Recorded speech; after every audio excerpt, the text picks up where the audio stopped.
Columbus is becoming the Silicon heartland. Intel has a plant going in on the east side of Columbus, and maybe people don't know that Columbus, Ohio is a real tech hub for the country. Welcome to Startup Health Now, the podcast where we celebrate the entrepreneurs and innovators who are transforming health. I'm your host, Logan Plaster. Every quarter, we publish something called the Startup Health Insights Report. It's all about health innovation funding, but one of the data points we track is where in the world health innovation funding is landing. We call these health innovation hubs, and the same 3 to 4 cities always seem to dominate the list. Companies in San Francisco, New York, Boston, London, they account for the vast majority of dollars raised in healthcare. However, at Startup Health, we know it takes a global village to transform health, and there is so much inspiring work happening outside of these cities. Steve Case, former CEO of AOL and an early investor in Startup Health, famously launched his Rise of the Rest campaign, which was aimed at showcasing the innovation happening in so-called flyover cities, places like St. Louis, Detroit, Omaha. We agree with Case that it's imperative that we back entrepreneurs in more places in order to benefit from their diversity of thought and experience. Here at Startup Health, we've invested in companies from 29 countries, so I wanted to take an episode of the podcast and dedicate it to a few of these stories. Great startups being built in, let's call them less conspicuous cities. Today you'll hear interviews with health transformers who have chosen to build their companies near Columbus, Baltimore, Pittsburgh, and not because they couldn't pay San Francisco rent, but because these environments held hidden gems and opportunities for their businesses, from local talent to affordable workspaces to engaged professional networks. To start us off, here's my conversation with Beth Sanders about how she's building her company, LifeBio, in Columbus, Ohio. Start by telling our audience who you are, your name, your position, and your company. I'm Beth Sanders. I'm the founder and CEO of LifeBio. What does LifeBio do? When you're at a picnic, when you're at a cocktail party, and someone says, "What do you do? What do you tell them?" I say we capture people's life stories and we use the story in their care. Okay. What kind of response do they typically give you? Does that resonate with them, or do they need to have more information? Yeah, usually they want to know more about that. So we're voice recording people's stories in healthcare and senior care. We have a tech-powered phone-based method called My Hello that's rolling out like crazy right now. So that's going really well. So anyway, LifeBio is age tech and actually telehealth solutions that are used widely across the U.S. You said it's going like crazy right now. What do you mean? Yeah. Is there a certain project you're working on? Yeah, we have health plans that are really interested in My Hello. Coming out of the pandemic, it was a way that we could reduce loneliness and social isolation and actually pair seniors with other seniors so they could reduce each other's loneliness by talking to each other. So it's like a social support. And we've learned that we have to provide a lot of back-end systems and reporting, and AI is used across everything we develop. So the age tech we're developing is widely used and has AI powering it in everything we do now. And so, really there's 3 things going on. We have software that tells people's life stories. We have My Hello that does this loneliness intervention, social support stuff just by using any phone. And actually, we even have something with cognitive screening for people with dementia. So everything we do is especially helping older people. Got it. Well, I appreciate that flyover. Part of why we're having this conversation is to not just talk about what you're building, but where you're building it. So tell me where you are right now, both the region, the city, but also, where exactly you're working from right now. Okay, I'm in Marysville, Ohio, which is outside of Columbus, Ohio.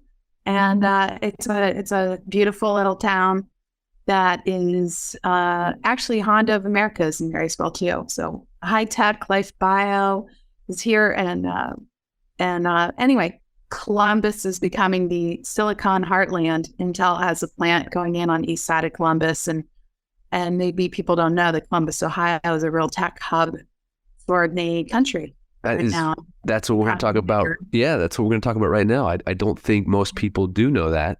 There's a lot of awesome things happening in the heartland that people on the coasts are unaware of, and Columbus's rise in this fashion might be one of those. So, let's talk about it. What makes Columbus, Ohio, the Silicon Heartland? Well, it's a young, vibrant city. There's lots of tech talent here, and it's been, a hub for banking and insurance and that kind of thing. And I think we've been discovered now by Facebook, Google, and Intel, the Intel plant going in and all that. So there's a lot of activity in the heart of Columbus, but then that's the hub, and then the spokes are all the small cities around that big city of Columbus, Ohio. So it's an incredible place to be growing a company. It's an affordable place to live. People want to live here. And so finding good talent and finding, you've got Ohio State University, other universities in your backyard where you've got great tech talent here too. Mm-hmm. So that's all good stuff. And it's affordable to have office space here for one thing. And good, just good solid work ethic. Folks live here. Yeah. So I love my staff. So you've mentioned affordability, low cost of living. You mentioned the proximity to universities for talent, work ethic, the Ohio state of mind. What are some of the other ingredients that you've witnessed that makes this a great place to start and run your business? Well, it's interesting that Ohio was the home of the Wright brothers. And 8 presidents and other innovations. Why is that? As someone who was born in Akron, Ohio, I have quoted those facts myself. What's in the water, Beth? What is it about the Ohio mentality, the mindset that has bred this type of individual? I think that people are willing to ask for help and reach out. I think that it's a family-friendly place, people, and that hard work ethic. I just think that's part of the DNA here. Hey, maybe it's because our weather isn't as perfect as some parts of the country, right? So I know, today is a gray, cold, the snow's coming down at the moment day. Yeah. Why not work hard here? Why not? Yeah, there's a lot of hope and optimism here for me. Hope and optimism. You mentioned the characteristic of being willing to ask for help, which to me says humility, and which is maybe a characteristic that I would associate with Ohio. Folks who live in Ohio, they're not so high on themselves. They're not that, hey, I live in LA, I live in New York City. The place that they live doesn't give them their sense of identity. Does that ring? Not a lot of glamour there. Not a lot of glamour. It's not glamorous. And how does that feed into the ethos of a startup? Oh, here it is. I think I got it for you. That is not a distraction here. Okay. That is so important. Yeah, we have space. Maybe that's it.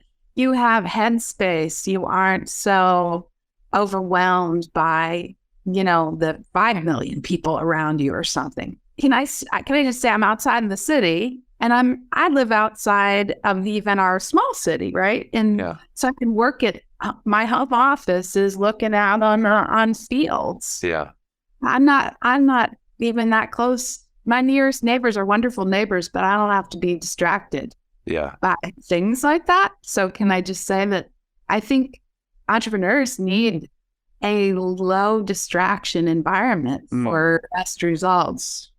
Well, I think it's interesting. You're talking about physical distractions, like being in a place that's just buzzing, and then also the distraction of chasing after the limelight, if you will, chasing after the things that New York City, San Francisco, LA are trying to offer you in terms of, the level of life that you're leading. Yes. Interesting. I'm not feeling that I have to keep up with the Joneses much. Okay. Yeah. Yeah. Or even the entrepreneurs. I love going to places like New York and California. I always said, hey, it's like for me as an entrepreneur going to like summer camp, Yeah. Yeah. Let me go out there. I love to absorb the energy of Chicago, New York, Boston, LA, San Francisco, Seattle. Bring it home. Just bring it home and now get back to nest to the grindstone, get back to work. Yeah. Can you think of a situation there in Columbus that kind of epitomized some of these things that we've been talking about, whether it was a gathering of entrepreneurs or that Ohio spirit, a time when you thought, this is it. This is my community here in Ohio. I would say, there's certainly many gatherings and like pitch events and things that you can go to here. And so whenever you want that kind of environment where you're surrounded by a room of 50 or 100 entrepreneurs, it can happen, right? Yeah. Let's see. But I think, we have basically bootstrapped this company. We have some angels here in the Columbus, Ohio area. And, we have customers though, and we're selling and we have, sales. And I guess let's see, I'm not sure I can put a good answer to this. I would say that, the bigger cities probably offer more face-to-face meetings with seed or VC kind of people we should probably know right now. And maybe because we live here, access to capital has been more difficult, but we're also able to be laser focused on, what are other alternatives? Pick up and move to San Francisco and lose all those things you just described as being positives for the company. Right. And think about us in a healthcare setting. Yeah. Our work in healthcare, what's that all about? That's family focused. That's in the trench work to make people, healthier, feel better. All people face caregiving challenges and older adults in their life that need cared for. That is something people in Ohio understand. We move now from Ohio to Columbia, Maryland, a community that sits halfway between Baltimore and Washington, D.C. This is where we find Shamit Luhar, the CEO and co-founder of Veda Health, which is using technology to help population health companies improve care for complex patients. Why would you want to run your thriving health tech business out of a Baltimore suburb? Luhar shares a few good reasons. Hey, how are you doing? Doing good? Yeah. We're here to talk about Columbia and Baltimore and Maryland and why your company has thrived in this location. How would you describe the kind of city that I'm going after here? So Columbia, Maryland, the nice thing about Columbia, Maryland is it's halfway between Washington, D.C. and Baltimore. So it's really an amazing hub for in healthcare. I tell you why. Or as an organization that's focused on virtual health engagement, right, for Medicaid and Medicare, this is right down the road from us in Woodlawn, CMS. So whenever we want to, if we want to take a meeting with them, it's a 20-minute drive. That's really interesting because, gosh, I feel like a lot of companies just don't look into that. They just don't think about it. So they're like, oh, I should be in New York, I should be in San Francisco, I should be near this university, but like co-locating with agencies in DC, if you want to work with Medicare and Medicaid, it makes so much sense. So what was a situation where you were able to do something in person that 99% of startups would have to do virtually in terms of Medicaid and Medicare? Yeah, well, just going back to, the use case of CMS, they are always looking for healthcare innovation, right? How are we improving the lives of our Medicaid or Medicare members, right? From a chronic condition perspective, how are we engaging with them? How are we providing them the tools to to live their best life. And so what we were able to do is to actually coordinate a discussion with the director of CMS. He and I were on a panel together where I shared the work that we were doing, and that discussion led to a meeting where we were able to share our work with CMS, so they know who we are. Nice. And what's nice about this is that you can do it in person when you're only 20 minutes away, and you have as much easier time getting all the key stakeholders together. Yeah. You bring up a really interesting point, which is, capitalizing on being in a smaller ecosystem. Obviously, this is a big ecosystem, Maryland and DC, it's huge. And yet by saying, hey, I'm a Maryland company and let's get to know other Maryland champions of health innovation. You co-located with this individual on a panel and you looked at each other and you said, hey, we're both in Maryland, let's get together. And there was just a sense of, I don't know, just being co-located, just like, hey, like I'm taking advantage of being in this state with you. Yeah, that's absolutely right. And I think Maryland is a hidden gem in my humble opinion. And I'm not just saying that just because I've lived here all of my life, but we're fairly humble to live where we do, and there is there's so much innovation here in terms of healthcare biotechnology. I mean, a lot of people don't know this, but the state of Maryland actually has, one of the highest per capita biotechnology companies in the United States, and they're all in Maryland. There's also a substantial amount of capital, right, that is available for organizations, such as us, whether you're at the startup stage, whether you're at a growth stage, or even looking to excel towards an IPO. And then, going back to, our organization, right, because we work with populations that are quote unquote funded by both national or federal and state governments, this provides an avenue where we go to the state legislator in Maryland and talk about, why the work that we do is so impactful to the Medicaid population here. But then we want to take a step down to DC. It's a short car ride away where we could talk to legislators at the national level to say, hey, here's the impact that we're having at a national level, and think about what you could do if you broaden the work that we're doing at the individual state level and took it national. Yeah, no, it makes perfect sense. I leaped into the questioning about Columbia, Maryland, and I want to give you a chance to say who you are and give me the flyover of what Veda Health is doing right now. Veda Health is a virtual health engagement company. And what we do is we focus on serving underserved populations, particularly in Medicaid and SNP. And our mission at the organization is to empower people with chronic conditions to live their best life. And what we provide is a technology-enabled service that is focused on helping increasing real-time access to care for our members, increasing chronic condition compliance, and ultimately lowering the medical cost of our program participants. And on average, across all of our entire populations, we see a 20% medical savings, which is driven by our ability to engage 84% of members on our platform across our various programs on a monthly basis. Got it. Let's go back to something you said about raising capital. You said there are investors in Maryland.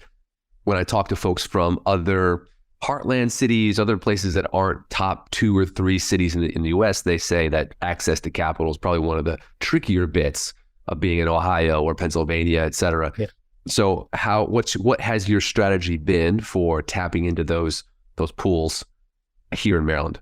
Sure. So I'll give you an example. When we started our company, our first offices were located at the Maryland Center for Entrepreneurship, and they are an incubator for companies in Howard County. And so through that, it gave us access to not only quote unquote pitch, what we do as an organization, but also get to know the who's who in the area. And so what that ultimately led to is, nice press releases about, companies or individuals who started companies in Maryland, and mostly driven by the locale of where we were, but then we were also residents, right? So that's also an added plus. And so what that does, that drives attention or audience or eyes, to our organization. With Maryland being a healthcare hub, it invites individuals to learn more about our company. And, through the interaction with the Maryland Center for Entrepreneurship, we were able to raise our first $500,000 of our company. Nice. Really nice. Describe a situation to me that you think is sort of quintessential of running a startup in Columbia, Maryland. I think people have a mental picture of, being a bootstrapped company in New York or in San Francisco. Like, take me there to a place that kind of epitomizes it for you, whether it's a place where you work or get coffee or you take the team for lunch, etc. That's a good question. So Columbia was founded by a gentleman named James Rouse. And it was one of the first planned communities in the United States. And he had this vision of creating an environment where people from various ethnicities, various socioeconomics backgrounds could all come together and live. And that's why it's hard for me to just pick one example, because the whole town is really built upon that. Yeah. And so when I think about, there's a lot of talent in Columbia. So that's one of the reasons why we're so humbled and excited to have our company here, because of the vision that James Rouse first laid out for Columbia. And that helps us drive a lot of our vision and mission for the company, because we work with populations that like you and I, Logan, are sometimes not as fortunate, but we can ensure through our services that they are. To close out this episode, we move back to the West to Pittsburgh. The city of bridges has been building its reputation as a hub for entrepreneurship for more than a decade. So we wanted to catch up with a health startup there and hear what it's like on the ground. Max Sims and Brad Mann from Mindtrace offer their perspective. Brad, Max, thanks for joining me today. I appreciate you taking time for this interview. Glad to be here. Thanks, Logan. Pleasure to be here. You guys occupy an interesting space within this startup health portfolio because you are innovating within brain surgery. A lot of folks, they sort of nibble at the edges of the kinds of software that can help us be a little faster in what we do or be more organized. But you guys are going straight towards improving one of the most complex procedures, complex issues in healthcare. Tell me what Mindtrace does and kind of what you've built. Give me a flyover. Sure. Thank you for that. I think it's not lost on Brad or myself that what we're doing is not easy. And the only way you build these types of technologies is with great clinical partners. And so at Mindtrace, we're really trying to push the frontier of neurosurgery and allow surgical teams to understand the cognitive implications of taking a surgical plan for a given brain tumor or drug-resistant epilepsy patient, and how removing healthy brain tissue on the way to the tumor or to the tissue causing those seizures is actually going to impact that person's ability to walk and talk after surgery. So that's really the guiding star for us at what we're doing here at Mindtrace. I love it. Well, we can have a whole episode about brain surgery and the work that you're doing, and I hope we do a follow-up on that in the future. But we're actually here to talk about Pittsburgh. The fact that you are building your company in Pittsburgh. There are these thriving ecosystems for startups and for health innovation around the world. And you've chosen to put Mindtrace there in Pittsburgh. And so I want to talk about that. Just to start me off, what's a physical scene unique to Pittsburgh startups? It could be a coffee shop, a co-working space, an outdoor spot you like to take, a walking meeting. But take us there. Well, I'll say, I'll answer that question. I'll offer one answer to that question by way of describing something I think that's very special about Pittsburgh, which is that there's a very strong connection between very high-powered research universities and internationally known medical centers with a very strong entrepreneurial culture. So what does it look like for an early stage startup in Pittsburgh? I think it looks like you are interacting with incredibly talented trainees at various levels, really from undergraduates who are graduating up through PhD level trainees and medical students and residents who are also interested in both startups and or in business development. So there's a very strong culture there. I think one is interacting with local business development groups who very much are interconnected with the universities and the medical centers. And so a lot of the conversations that we've had with Pittsburgh have been with individuals who come from these different parts of the broader Pittsburgh ecosystem. Pittsburgh has been very successful in creating the infrastructure to bring all of these different voices together in support of de-risking early stage startup companies. Do you think of an example of a time when you had access to a business leader or a researcher or even a provider that you think maybe I wouldn't have had that access somewhere else? Yeah, I think for us, kind of Pittsburgh is such a roll up your sleeves at a city. And that's something that we love about Pittsburgh. And it's what we're very proud that Mindtrace is based in Pittsburgh, because that attitude of let me try to pay it forward when I can to the next startup that's maybe a little younger than me, or there's companies that are ahead of us and they're willing to pay it forward to us and learn from their experience, how not to step on a landmine that they might have stepped on.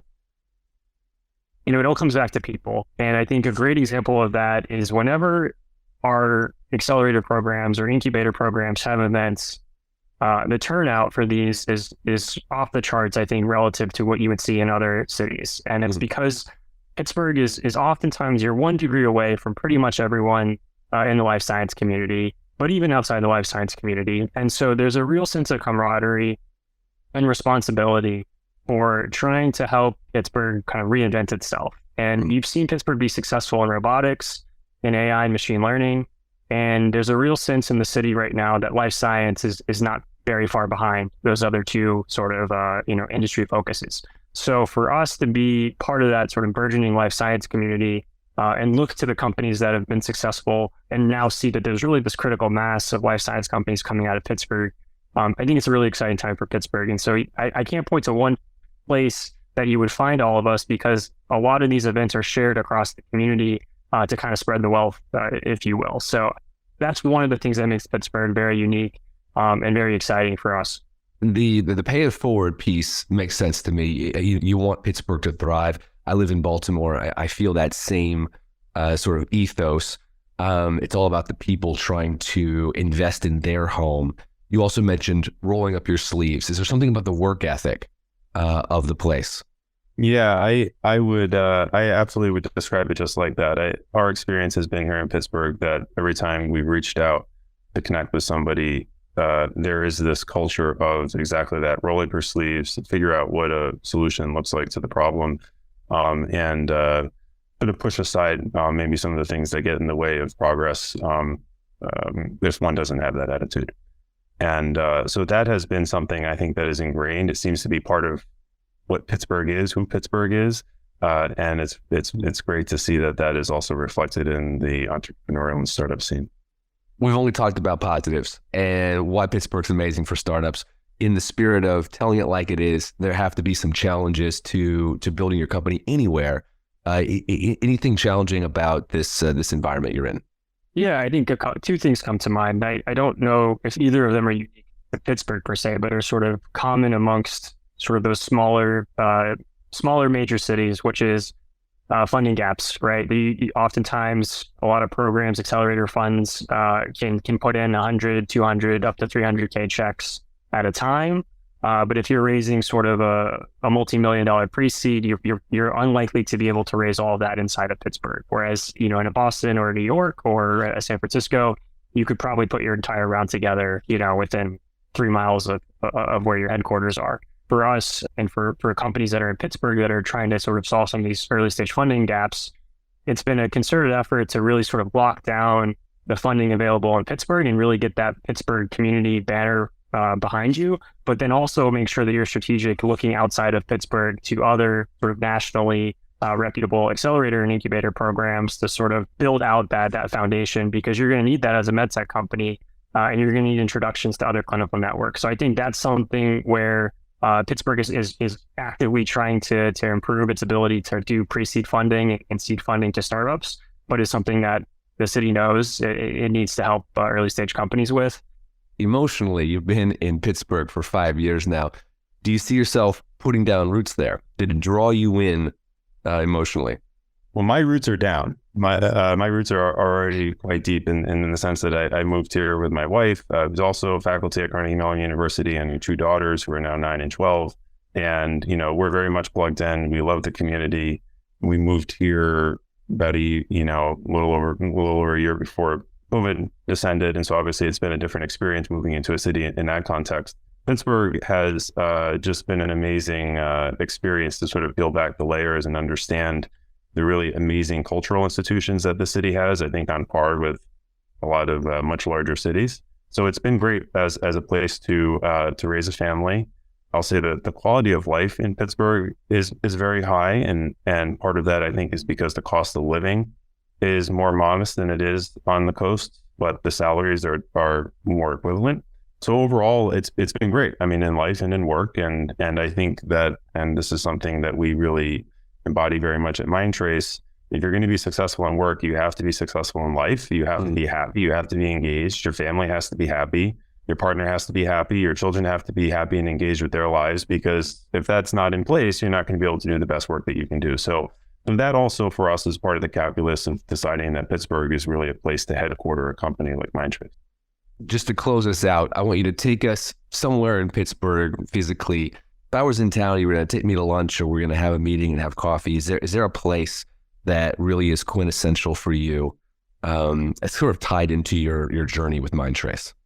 Logan, if we ever have the good fortune of having you in our city, I think we would definitely take a walk down by the Strip District, because you've got such great food, you got great drinks, and you're very convenient to downtown. So we'd probably grab a Penguins game or a Pirates game and just have an opportunity to meet other people. That's the other thing, is if you're walking in downtown Pittsburgh and you came out of sort of this life science community environment, university environment, if you're going to walk by somebody who recognizes you, I guarantee they're going to say hi, right? Yeah. And so I think that small town feel in a large city is not lost on Pittsburgh. And that's something that I think Pittsburgh wants to hold on to, and does hold on to very nicely, and makes it a really great place to start a company, to hopefully build a family one day, and to put down some roots, because we're really optimistic about the future of Pittsburgh, especially in medtech. That's our show this week. Thanks for joining me. But I think we've only scratched the surface on this topic, and in future episodes, we'll introduce you to founders in places like the Gambia and Brazil, and see how new hubs of health innovation are forming around the globe. I can't wait. This episode was produced by Solomon Collins, Maxime DeHogby, and myself. You can find hundreds of back episodes of Startup Health Now wherever you get your podcasts. And if you found today's conversations valuable, I invite you to subscribe to the feed. If you've got an idea for a future episode, drop me a line. I'm at logan@startuphealth.com. Thanks for listening to Startup Health Now. Startup Health invests in health transformers around the world who are dedicated to achieving audacious health moonshots. If you want to learn how you can join this community of entrepreneurs, or if you want to connect with one of our 450 companies, go to startuphealth.com. If you'd like to learn how you can invest in our Health Moonshot Impact Fund, go to healthmoonshots.com. Thanks for listening to Startup Health Now. We'll be back again with another episode next week.